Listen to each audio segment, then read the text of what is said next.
Good morning, everybody, and thank you for logging in for this webinar. Really appreciate your time. With us, we have an eminent panel out here. To my left is S. Naren, needs no introduction, CIO, ICICI Prudential Asset Management Company. To his left, we have Manpreet Gill, Global Head, Fixed Income, Commodity and Currency Strategy, Standard Chartered Bank. Thank you, gentlemen, for taking time out to be with us this morning. Much appreciated. The way we'll, have the session is first. I would request Naren to, give us his views on the interim budget which was announced on 1st of February, and also extend that with his view on the market right now. So, Naren, over to you. Welcome to all of you. Thank you for participating in this session. As it was an interim budget, and this is a pre-election year. In a pre-election year, the interim budget turns out to be something which has to satisfy a large number of people. And if you look at the environment as we speak, there are three broad categories of people who've been not doing well. One is the farmer community, the second is the lower income community, and third is anything to do with real estate. And the government has wisely tried to help these three areas. See, in farming, as most of us who are on this webinar are from urban areas, people would ask this question, why do they deserve support? But the reality very clearly is that for 5 years we had low inflation. And while low inflation appears to be something very good, inflation as such is one person's output and another person's income expense. So what has happened with 5 years of low food inflation, you have a situation where the farming community's income has been seriously affected. And the buyers of the farm producers have actually been gainers, but the farming community has been a loser in terms of income growth, which is the reason the government has opted to give 72,000 crores. Is 72,000 crores sufficient? That's a question we can debate, but there's no easy answers here. Clearly, the people below 5 lakh rupees income deserved an improvement in their net income, and that again the government has helped them. Real estate as a sector has actually gone nowhere for 5 years and required support. Not that the support is significant, but I think at least at the margin we've started to see some support for the real estate sector.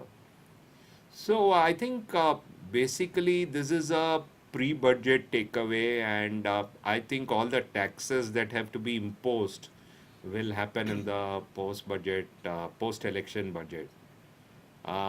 From a investor point of view, the way we look at it is that equity asset class is fairly valued. It is not cheap. Barring about 10 or 12 stocks, the market doesn't appear to be overvalued. And election years tend to be volatile. Our basic principle of investing in election years has been that one has to actually keep doing SIPs or systematic transfer plans through the year, or choose products categories like balanced advantage, equity savings, aggressive hybrid, multi-asset kind of categories to invest in a election year. And that broad view hasn't changed as a result of the budget. Are we extremely positive on equities? The answer is no.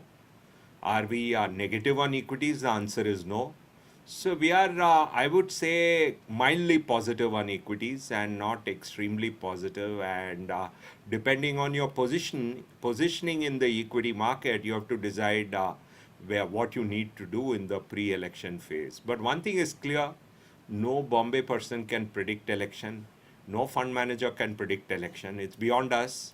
And if investors take their calls based on prediction of elections emanating from fund managers, they are bound to go wrong. And it's much better for them to use approaches like asset allocation and systematic investing to invest in an election year. So I would say that we are in a phase where if people are underinvested in equity, there is still scope to put money in the market, and I would spread that investment over the year if one were underinvested. That's how I look at it from one point of view.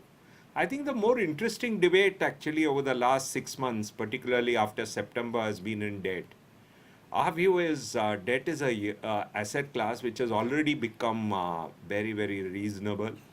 And I believe there will be a phase in this year where one has to be massively invested in debt. And the time to start may not be wrong today. And I believe that for me, any asset class goes through three filters for it to become a good thumping the table asset class. The first is fear. I see from my interaction with the wealth management community a little bit of fear. The second is valuations. Today, the yields that I'm getting on accrual funds is much higher than what I was getting some time back. So that makes valuations pretty attractive. And the third is flows. Frankly, we're getting no flows. The entire mutual fund industry is getting no flows. So I think in this filter of fear, valuation, and flows, frankly, there is a very good attractive opportunity in accrual based debt funds. That's how I see it at this point of time. Now, coming to another question that people ask me, can there be an event in credit? It can be there. One can't rule that out through the year. What I have learned is once the event happens, you have to finish investing immediately in the next 1 week, 10 days. That's what I can make out. And but we are already reached the attractive phase of the market with a potential event. It's the event which kind of can trigger the bottom, and after that, it's likely to pick up. But it's just amazingly attractive because today AA products are now getting you 9 and more, and single A is getting you more than 10%. And these are all debt products. Remember, debt is a superior asset class to equity in terms of risk structure. But at this point of time, people tend to believe that equity is that superior structure. If you go back and look at the market returns over the last 1 year in small cap, mid cap, large cap, and debt, you will realize debt has outperformed all these three. The only thing you have to remember is debt is not a fixed income, and debt is a very superior product if you invest for 3 years. What happens is people tend to invest in debt and look for a fixed income kind of experience over a 3 to 6 month period. I think you're not going to get it. But if you're going to invest in debt today for the next 3 years in a product like, let's say, what we are managing in ICICI Prudential, I think the experience of the investors over the next 3 years can be fantastic. That's how I look at it at this point of time. So, on the whole, when we look at everything, what we find is there was a very important development last week that has stabilized the global markets, which is that the US Fed said that we don't want to increase interest rates, and we want to be actually supportive of markets. That's a very positive development. The second most important development this year would be the election, and as I mentioned, election is not something predictable from fund managers' side, but you'll have to prepare for it based on individual preferences and where they are in their asset allocation mix. So that's how I look at it at this point of time. Are financial assets likely to do well over the next 3 years? The answer is yes. Do I think that there is a massive upside in equity? The answer is no. Do I think that people should actually significantly increase their allocation to financial assets? The answer is still yes. And I believe that there is a huge opportunity in financial assets investing in this year, and I believe that should be continued. People ask me, what are the risks? Clearly, there is an election risk which is unpredictable. I'm not worried about earnings. I'm not thinking that growth is going to be very low. I think we have had a phase of very bad earnings growth, but that phase is over. Am I worried about small cap and mid cap? Increasingly, I'm not worried about it. And when people want to invest systematically, I actually recommend people to invest in small cap and mid caps because it makes sense for people who want to invest over the next 1 year or 2 year or 3 year to systematically invest in small cap, mid cap, and large, rather than in more defensive categories like large cap. That's how we look at it at this point of time.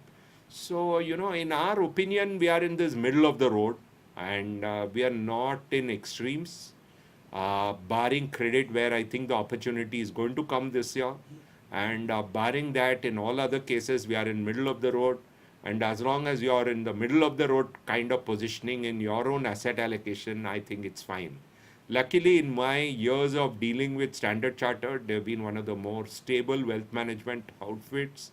I distinctly remember the 2008 cycle when they were one of the few wealth managers who had turned cautious ahead of the event, and they took the pain and they actually benefited significantly because their customers were the only people who had a good amount of assets in debt, unlike others in that cycle where everyone got stuck with equities. So I think you've always had the benefit of a very stable wealth management outfit supporting you. And I think the need for advice over the next 5 years will be much higher than the need for advice between 2014 and 17. And that's how we look at it at this point of time.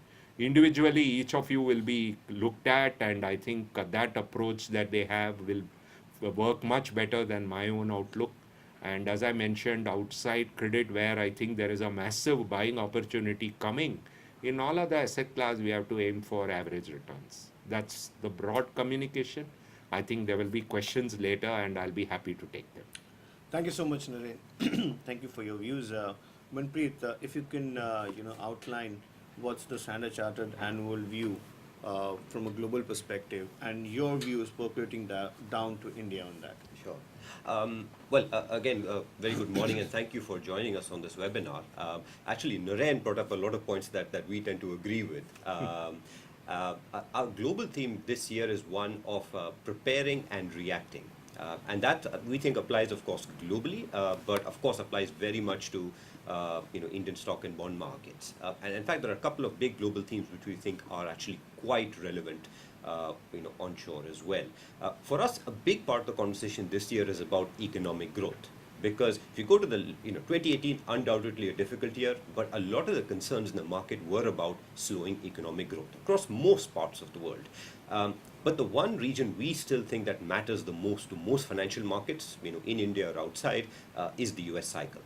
And Naren brought up the point about the Fed, the fact that we're getting some sort of willingness to take the foot off the accelerator in terms of rate hikes. That actually we think is a positive sign, because big picture, the main distinction that we think is important for investors is, yes, growth is slowing, but is it slowing from a very high level back to trend, or is it slowing all the way down to a recession? And that's actually quite an important question for investors, because in the first case, if growth is slowing, but look, back to a pretty decent level otherwise, that's actually a pretty good outcome for financial markets. It's really the growth slowing all the way to a recession, which is a more worrisome one. When we look at the data, we look at, whether we look at growth, we look at earnings, or we look at more traditional indicators of recession, we just don't see high risk of recession at this point in time. So we're very much in the camp that, yes, growth is slowing, but it's going up from what were unusually high levels after President Trump's 2 years of fiscal stimulus to a level that is now more consistent and more sustainable with the US's long-term growth trajectory. Now, why that's important is for two reasons. I think one is for financial markets. That does set a more positive context. If you think of FII flows into Indian equity and bond markets, we think that will lead to at least some return of those flows. And second is, what that means is that outlook comes at a point where the markets ended up creating opportunities across a number of investment asset classes. Now, we spoke about obviously credit, and actually that's one asset class which is a really good example of one where some of those opportunities have been created. When we look around the world, we see bond markets, whether they're government bond markets or corporate bond markets, they've cheapened quite a bit. And one asset class we like a lot is emerging market debt. And that's one we're speaking to our global clients about as well. But if you think about it, the conversation about credit in India, very much the same principles apply. We've been through a lot of pain, but the asset class tends to respond, we think, to concerns about growth or concerns about specific events. But there's a tendency for investors to extrapolate the past. Instead, when we look at valuations, we actually would much rather be buyers than sellers at this point in time. And we think that applies, of course, to EM debt globally, but of course more so to both government bonds in India, where yields net of inflation are amongst the highest still that they've been in a very long time. That is Indian yields are clearly a standout amongst emerging markets globally. And equally, when you look at credit, clearly a lot of pain that's been through. But these periods of pain and volatility often when you get the best buying opportunities, and that's really where we'll be focused on. Similar sort of view on the equity side. I think, look, equity valuations in India are clearly not cheap, but markets rarely spend time at average valuations, and globally we still think equities have further to go. Given a choice, we'd still be investors, in the US and in Asia and China. I think globally that's where we see the most value. But if equity markets do perform globally, we see a return of flows, a return of risk appetite. That rising tide should lift all boats. So another area where I think, agree with what Naren said, I think, returns should still be reasonably good, maybe not as well as some of our preferred markets, which we think will do a little bit better, but moderate returns, definitely look reasonable if we see a return of risk appetite and avoidance of a US recession. Finally, on the currency market, on dollar rupee, we're looking for range-bound behavior, and a lot of that has to do with both the fact about real rates, which we just mentioned earlier, they're good for bond markets, but they also tend to be really good support for the currency. But a lot of that is also a US dollar view, where the last few years a big source of support for the dollar has been rising interest rates, and with the Fed sort of signaling at least a pause, or we think still a slower pace of rate hikes going forward. We still think there are one or two. But if that is no longer, likely to come as a surprise to markets, so we think that big tailwind for the US dollar may now be behind us. And I think that actually should lead to more range-bound behavior, and actually when real bond yields are as high as they are in India, that should, if anything, be a little bit of a tailwind. So I think the two thoughts I want to sort of almost leave you with before we sort of open to Q&A. I think number one is a point on diversification. At the end of the day, we are positive, but this cycle has been going on for well over 10 years, since 2008.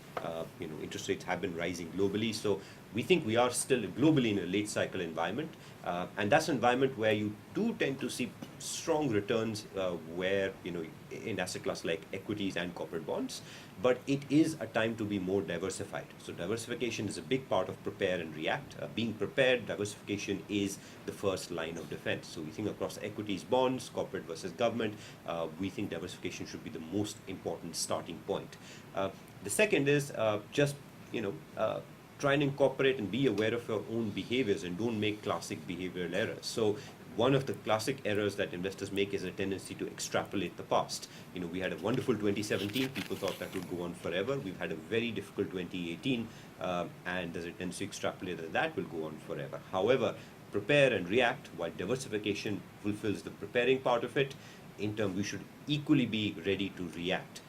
And we think some of the pain has actually created a lot of good opportunities. We spoke about a lot of those in the fixed income space, and also about, not to completely about equities as well, but it's equally important, we think, to react and sort of look at markets to step back, look at them as rationally as possible, and not just blindly extrapolate the past. So that's a quick summary of our house view, and of course I look forward to your questions. But back to you, Sushen. Thank you, Manpreet. Naren, a question for you.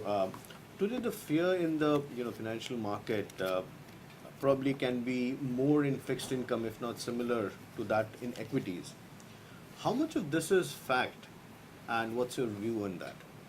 See, I believe, I find a strange behavior with many investors, that people believe that some of the NBFCs will default, but there'll be no impact on equity markets. I think that's quite unlikely. I think if you look at valuations as well, there are many NBFCs trading at multiple times book.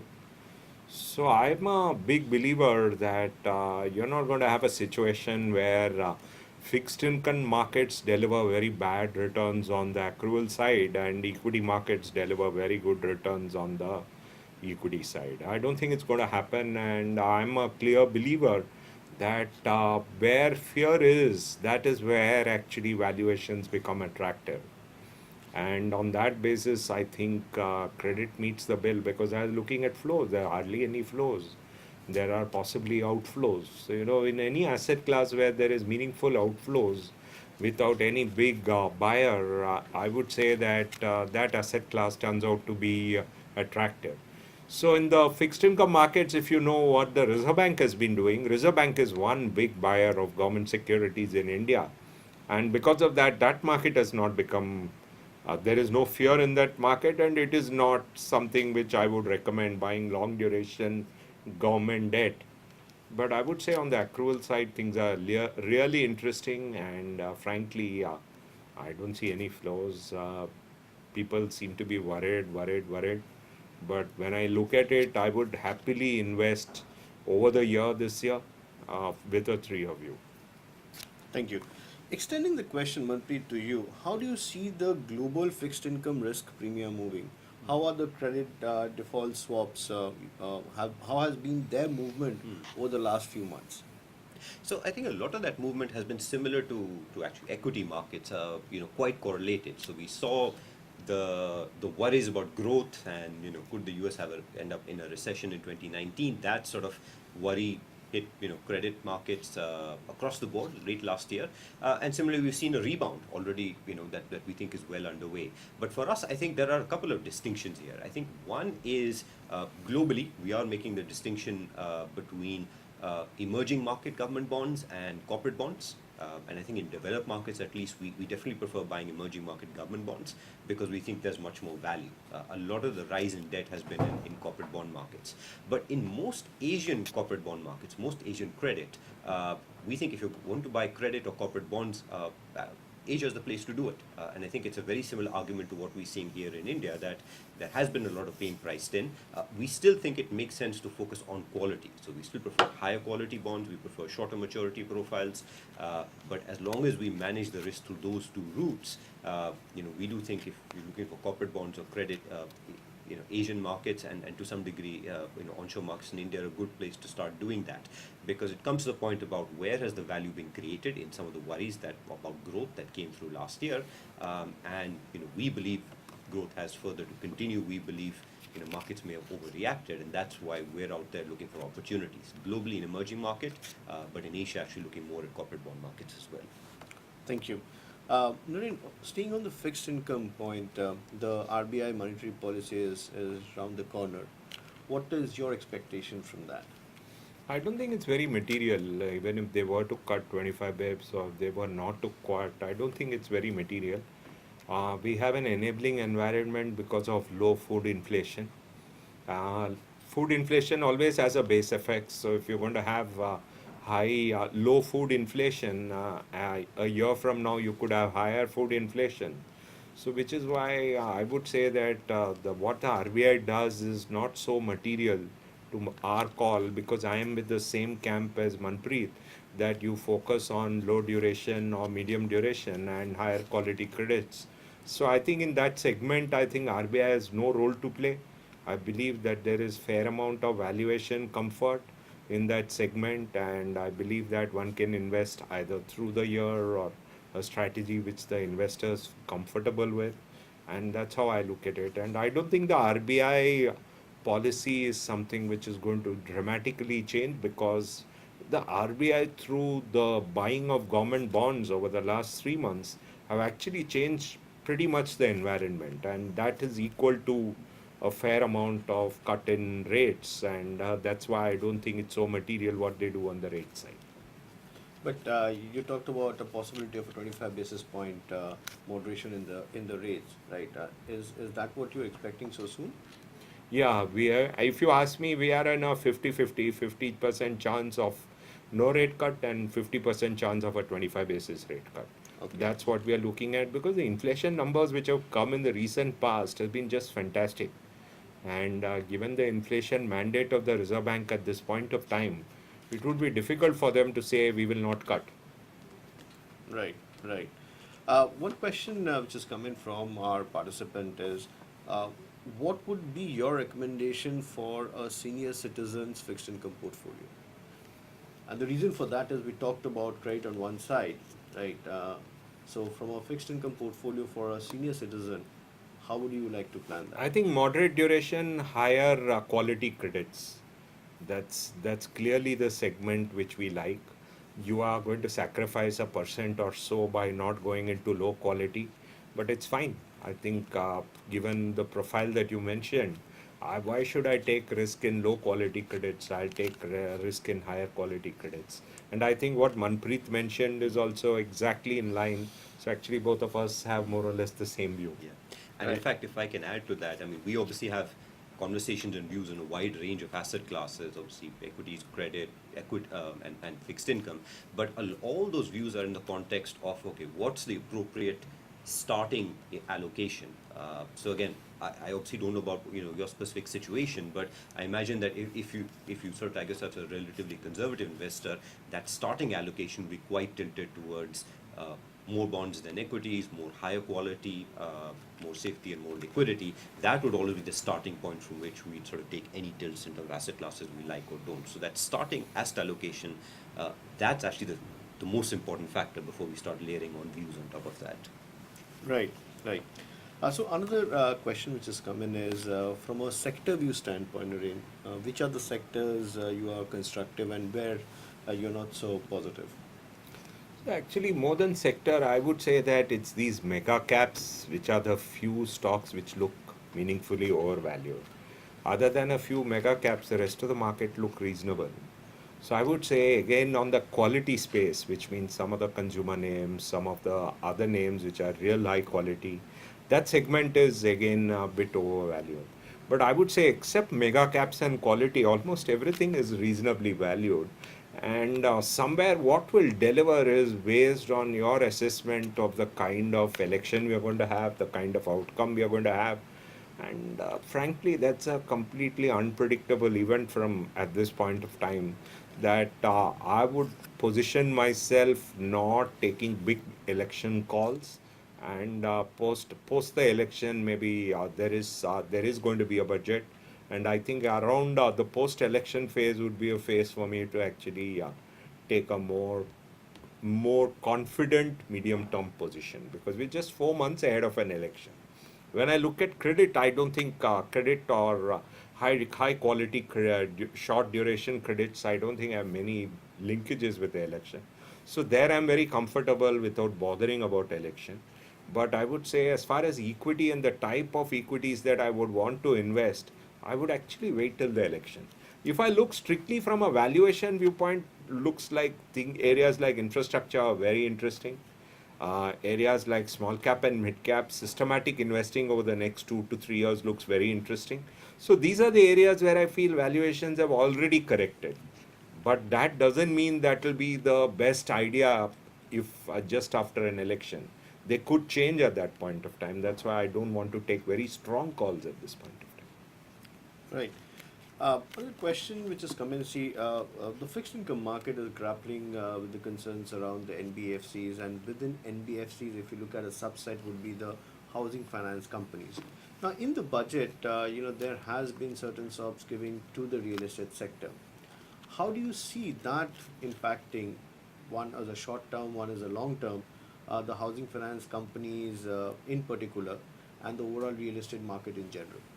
So I'm not a believer that it's like changing everything. Is it like the 6,000 rupees per year they're giving to farmers? It's more like that. It's not going to dramatically change the fortunes, but is it a step in the right direction? Certainly. Actually, I do not know whether there'll be a GST council meeting ahead of the election announcement where they'll cut the rate on real estate also.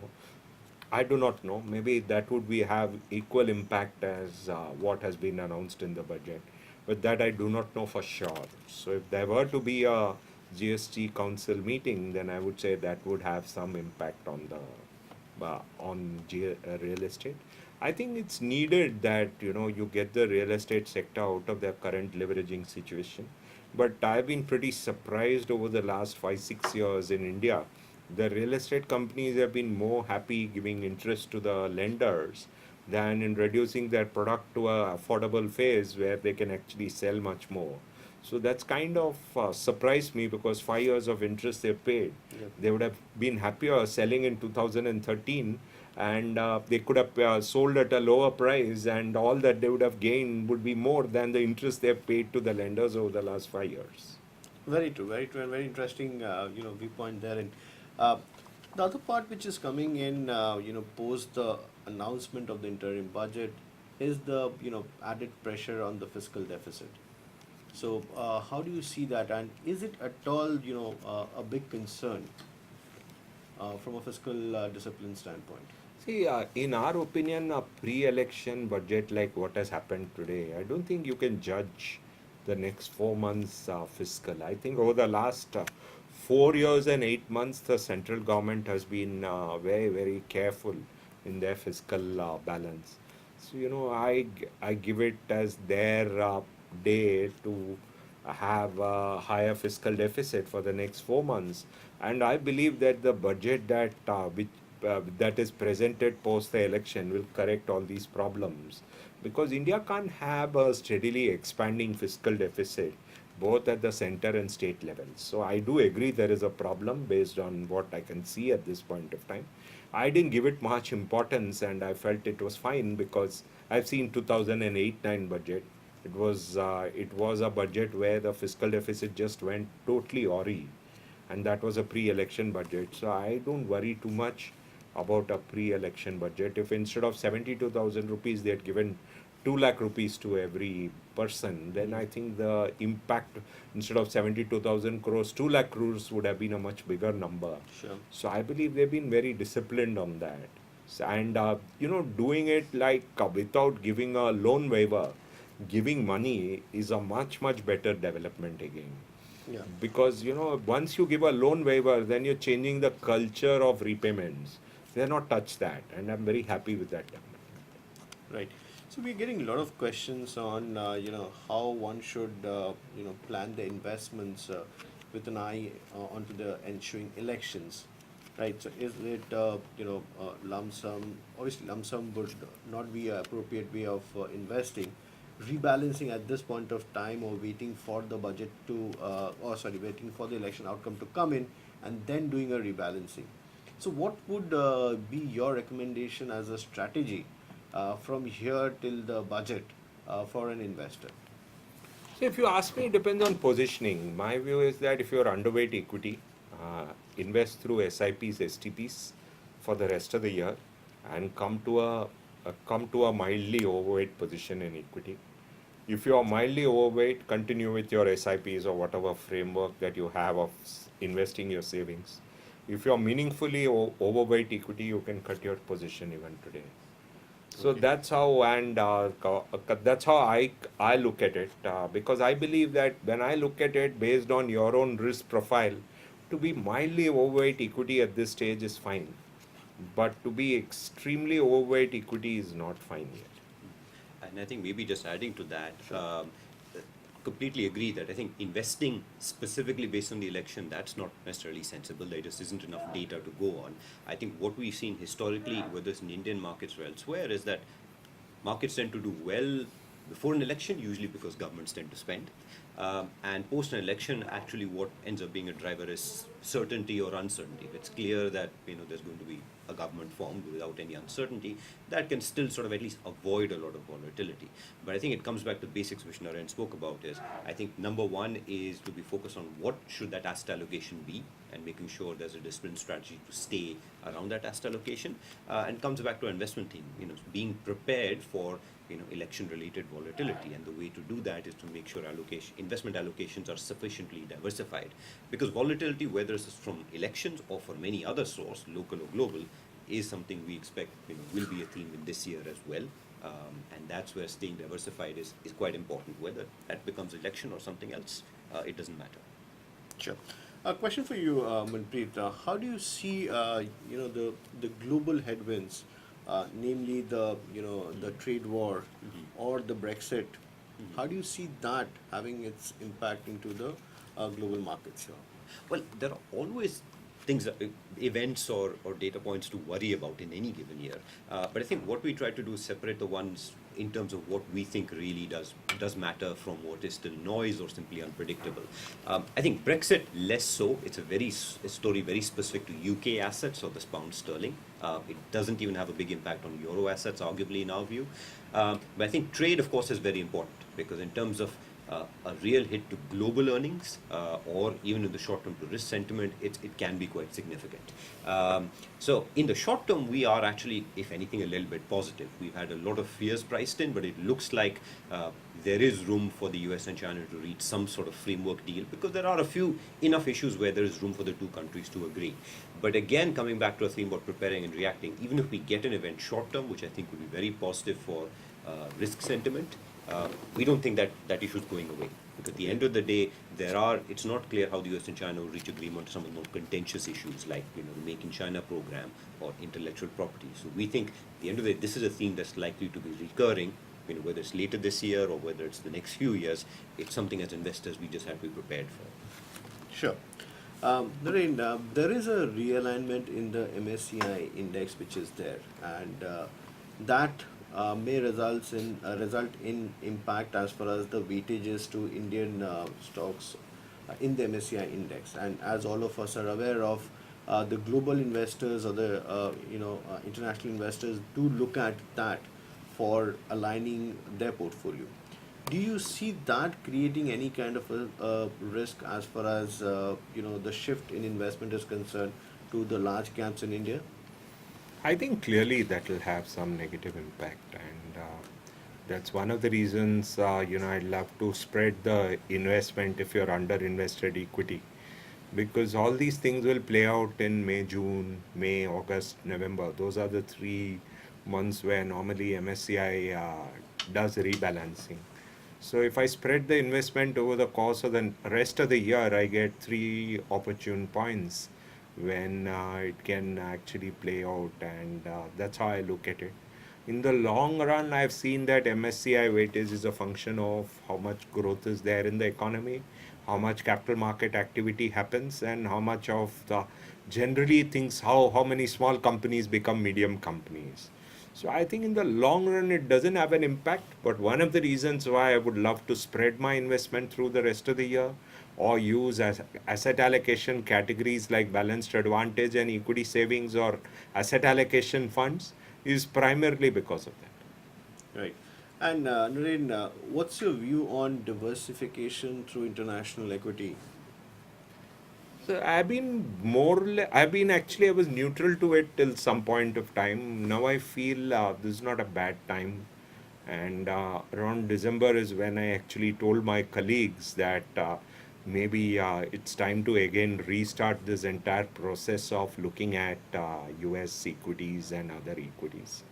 I think it's not a bad idea, particularly in an election year, to do it. But like Manpreet pointed out, global markets are not dirt cheap or something like that.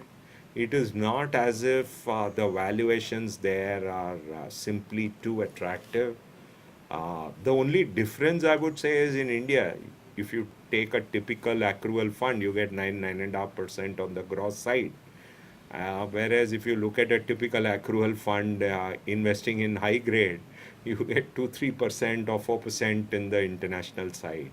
So from an international investor point of view, debt is not a asset class which can give you big returns. But I would advocate that there should be some money now in that. In that. And which would be the market? You said about US, At right? heart, I'm a contrarian. So, I like markets like Japan. Okay. And because, I don't think it's more my contrarian hat.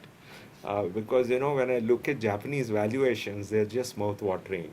And they have not delivered returns for 26 years. Yes, yes. So that is the second factor. But I think it's a most, I would say no one would agree with me kind of idea at this point. So let's ask I would ask Manpreet. Manpreet. Well, Japanese equities is an interesting one because when we look at the data, we reach a similar conclusion.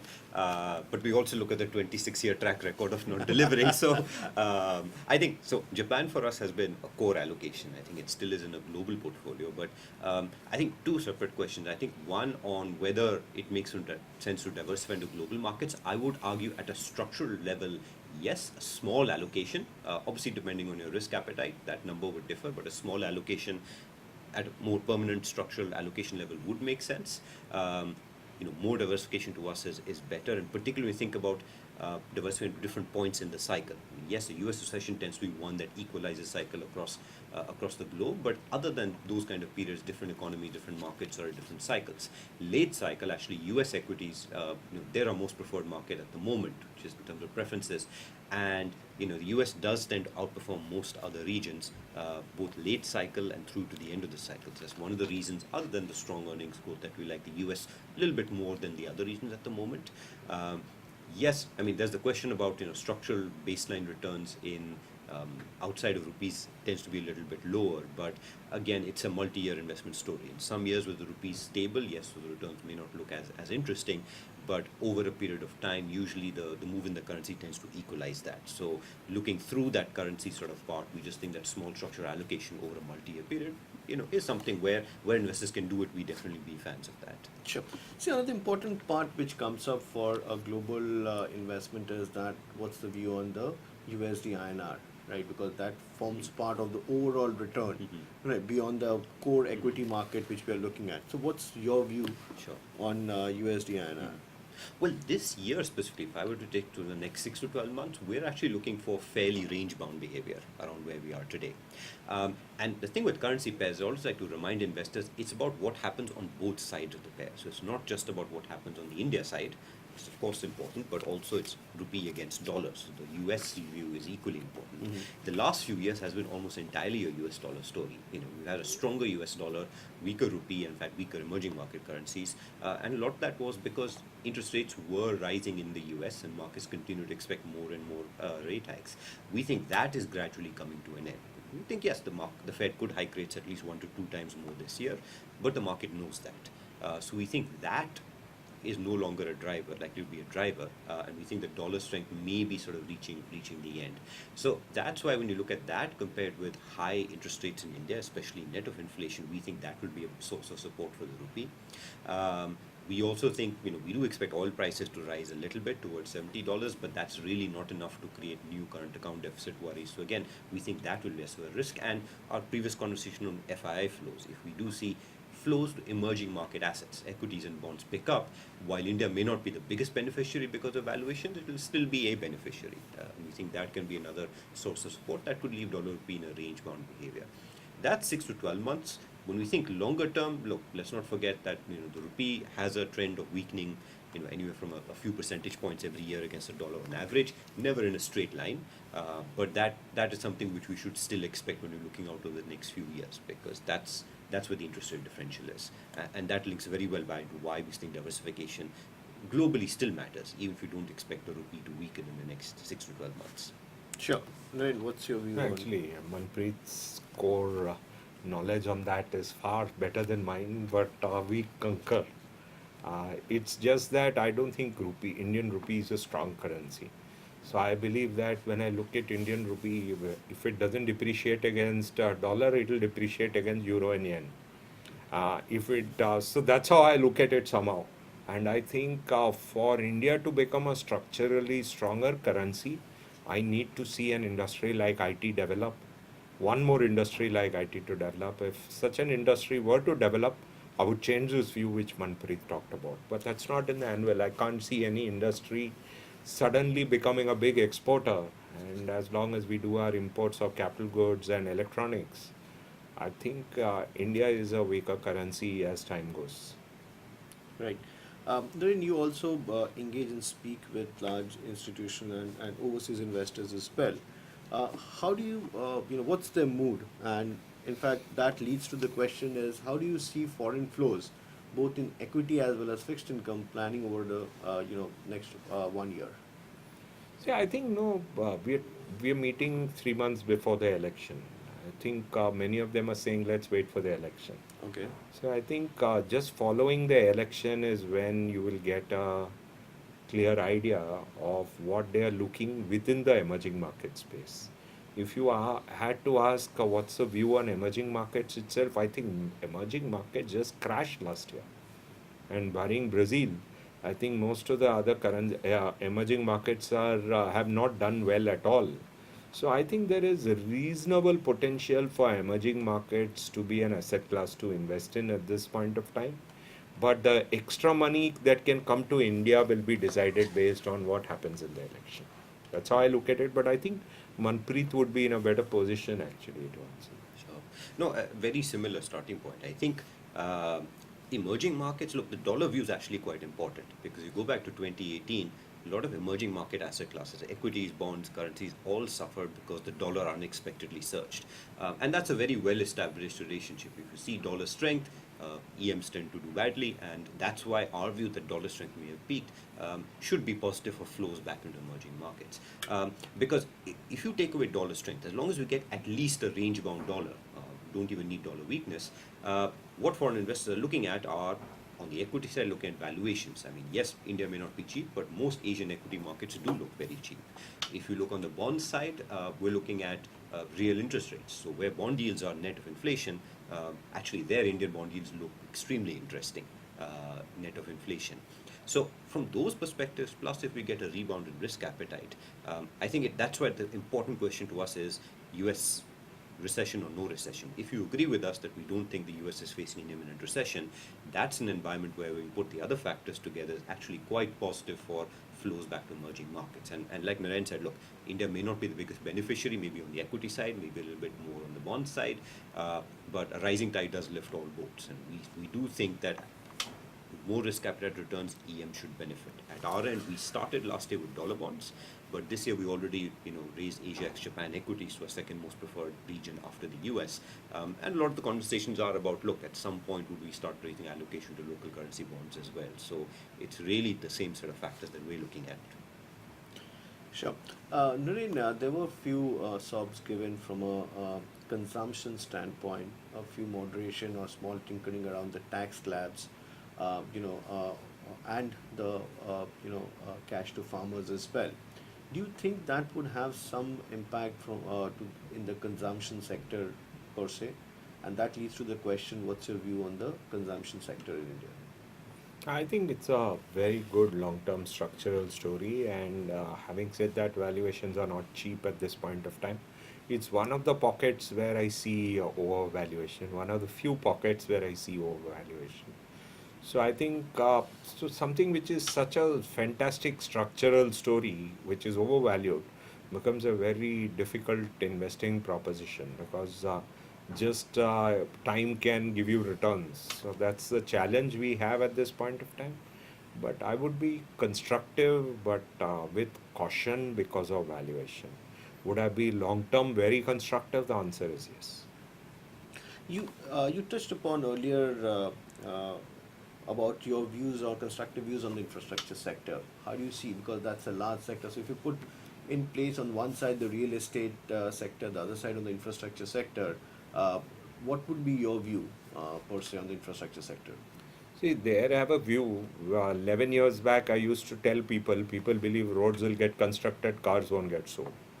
For the last 3 years, I've been telling people believe cars will get sold, roads won't get constructed. But the fact is, in this last 3 years, I don't think it has helped. It is still that people believe that cars will get sold, but roads won't get constructed.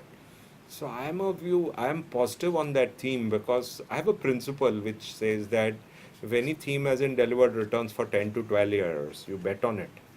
I think with the exception of Japan, almost everywhere else, that theory has worked. So I'm picking a theme which hasn't done well for the last 11 to 11 years. So if 11-year return is negative, I think why should I not consider it? India is a growing country. We need more power, we need more roads, we need more ports, we need more railways, we need everything. So that's how I look at it. Having said that, it's very sensitive to politics, unlike consumption. Just the opposite of consumption. Consumption is structurally very positive. It has no corporate governance issues, but it looks overvalued. Infrastructure is structurally good, but corporate governance in many other companies is suspect. And on top of it, valuation is very cheap. So we have a very interesting basket. So that's why I think some of these kind of things, as I mentioned earlier also, I'm going to take that call just after election rather than today. Right. So there are a few questions around the pharma sector. and educational sector as well. So what would be your view on? Education, I meet a lot of people. There is requirement to change policies and make it for profit, so that you can have a different set of educational policies. Otherwise, people just send their children abroad to study at huge foreign exchange cost. What can be done very well in India, you spend foreign exchange on. I think it requires policy change. I believe that policy changes could happen with a specific, if you have a type of government over the next 2 to 3 years. And as far as farmers is concerned, I think it's a challenge that if you improve productivity, prices come down. If prices come down, income comes down. If you don't improve productivity, the entire gain is coming out of only prices, which is bad for the urban areas. So we're caught in a catch-22 situation. What people say is you need to pull people out of farming into other areas. But what is that other area you're going to pull people into? So I think that's the biggest debate that any government which comes to power will have to take, because it's one of the most complicated debates, because somewhere no one seems to know how to solve this problem. I think one of the problems which has got kind of resolved up in parts of India is if population growth slows, that actually leads to lower requirement of jobs. And that I see in places like Kerala and Tamil Nadu and those kind of places, maybe even Maharashtra. That I think is a powerful positive. And if demographics improves, that you don't need to create so many jobs, that will be a very healthy development. Your take on the pharmaceutical and healthcare industry? That's a phenomenal 15-year story, just like consumption. The advantage in that sector is that periodically something goes wrong. So you get opportunities. In consumption, you don't get opportunities. So I would say that's a superb area to invest over the next 2 years, gradually. There's no need, because every month there is some new factory of another plant which goes into trouble. So I believe that it can be done very easily. But isn't 15 year a pretty long period of time, Naren? No, it can happen over 5 to 10 years as well. Okay. It's not that. What I'm saying is it's something deeply structural. Okay. That it will last 15 years surely. I'm not saying it won't work for the next 3 years also. It may start working over a 3-year period, and from 3 to 25 years it will work. Right. Because you look at it, as we all grow older, we're going to spend more and more money on medicines, hospitals, diagnostics, etc. That's a sitter to happen. And you have had so many problems which have happened over the last 2 years that many of the stocks have become cheap with company-specific problems. Sure. Manpreet, if I may bring you into the conversation, and from a global strategy standpoint, and if I look at equity, which are the sectors within that we are constructive on? Sure. Well, there are a couple actually. I think technology, of course, has been one of our long-standing sector calls. I guess the debate we have there is a mature call. Obviously, it's performed over the last few years, and at some point we'd have to take profit. But for us, that's one of those sectors which is linked more to the market cycle. Like we said earlier, valuations rarely stay at average. So, we think that's one sector which is more a thematic one, which as long as this cycle continues, we think we'll continue to get performance. A second one, which we think is more interesting from a slightly shorter horizon, though, is energy. And it comes back to a view on oil prices. I think that's one sector which really did get hurt quite badly when Brent oil prices went below $60. But we do think, oil market had overreacted. We still think a range around $70 makes more sense. Similar to how we saw an overreaction on the upside towards 80 when the market was worried about how much Iranian supply may leave the market. Similarly, I think we saw too much of an overreaction in terms of how much new supply might be coming through. And we don't think demand is really a concern outside of recessions. So we think that's a sector which, look, it's already begun rebounding, but we think that's one as oil prices move back towards around $70 is a second one we think that looks quite interesting, particularly in the US, where shale obviously is our set of producers which we think can benefit directly from that. Sure. No, a very interesting note. In fact, yesterday we had a customer event as well, and today, among all the questions which we are getting, there is no question on gold. Now that's a big difference to what we had. We would have seen, in fact, 3 years back. There were quite a few questions around gold. But still, Naren, what's your No, view on it's an gold? interesting thing that 6 months back when the SEBI classification happened, one of our funds had to buy 10% gold, and it was 11,000 crore fund.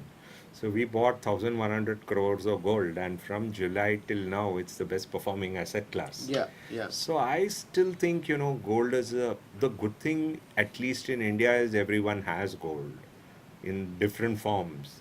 But I think it's an asset class to have a weightage in.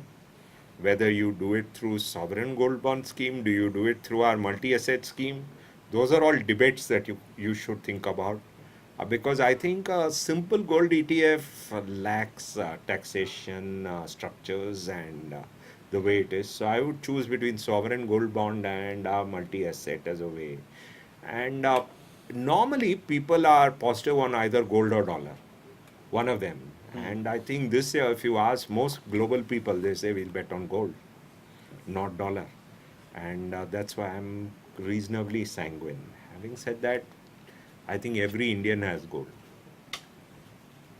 No, I think I'd be a little bit more mixed on gold. Okay. No, and similar to Ryan, I think we still think there should be a small allocation to gold across most any good investment allocation, but not a lot. And I think for us as function, one is of course of the dollar, and if the dollar we think peaks or even weakens a little bit, that may be a positive for gold. But the second, and in fact one of the biggest factors for gold is interest rates, because the trouble with gold is it doesn't even keep up with the fixed deposit. And I think that's gold's main challenge, which is why when we do see interest rates rise, whether that's in India or more so in US dollars, that's when we see gold face quite a significant headwind. So that headwind may fade a little bit if the Fed slows or pauses on its interest rate hike cycle, but we don't think we're at the point where interest rates are going to come down yet. And that's why we don't really see that turning into a big sort of tailwind for gold. So in global terms, look, gold has been about an $11.50 to $13.50 US dollar range. We actually think we'll end up staying in that range. So maybe even if someone's looking to add gold, we wouldn't be doing it today necessarily. We think there may be a bit of a pullback within that range, which will offer better levels to buy gold, particularly if you move towards $1,200. People also buy gold as a sort of a hedge against things going horribly wrong. And there is some truth to that, in that gold sort of is one of the asset classes that did okay in periods like 2008. But even there, I think gold's recent track record of hedging against big events like trade tensions, geopolitical risks, big recessions, has been a little bit more mixed recently. And there are other asset classes which, like government bonds, for example, which often just give you a much better way of getting that same exposure. Sure, thank you. So as we come almost to the close of the session, just one rapid fire question, one question only. We had the budget, we have the election. What would be and even some bit of post-election as well, what would be your tip for a investor right now? And tip, because there were 3-4 questions which says that what is Naren's investment tip? So I can't leave you without that. And you think about it, Manpreet, as well. My investment tip is increase allocation to short to medium duration, reasonable quality credits, and at no point of time, even if there were to be an event in an ICICI Prudential debt fund, I would want people to redeem this year. And I see unnecessary worries on debt, which I believe on a 3-year basis, I would be very, very comfortable investing in low to medium duration debt over everything else. And because on a risk return trade off, actually for me, this year is a year to invest over the year in this. So I'm very worried that people are. See, I agree a debt mutual fund is not a fixed income. It is not a fixed deposit. But I think over the next 3 years, if you invest this year, over the year particularly, you're going to get good returns. And the way the income tax structure has been created, if you invest for 3 years and instead you invest for 6 years, the taxation benefits for 6 years is superior to the 3 years. And that somehow also is a structure which people, the moment you invest, take out money, put it in a liquid, the meat, against it starts from scratch your taxation. So I believe people should invest for 10 years in our debt funds. Right. So you choose today debt vis-a-vis equity with at least starting 3 year. Equity, my problem is that, see, how the market reacts to election is a very difficult challenge. So if you're asking me if you are telling me I'm going to do an SIP for the rest of the year, I'm fine. But in debt, I feel there's more concern right now, and that's the reason I'm talking about. Sure, sure. We've really run out of time, Manpreet. I think my one piece of advice would be to stay disciplined. Agree with Naren's call that we do also like bonds, short maturity, higher quality bonds a little bit more than equities. But year to prepare and react. Stay prepared, which means staying disciplined. There's a lot of noise out there, but it's important to focus on what's really important. And for us, what's important is high real yields, better value, a little bit more on the bond side. Equities, we still think will do okay, maybe not as well as prior years, but taking that disciplined approach, not getting swayed by the noise, we think is the single most important thing. Thank you so much, Thank you.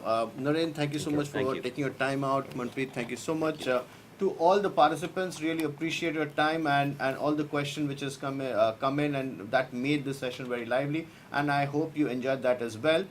Stay tuned to our communications. We'll be continuing with another webinar with interesting topic and eminent speakers very shortly. See you till. Thank you. Thank you. Thank you.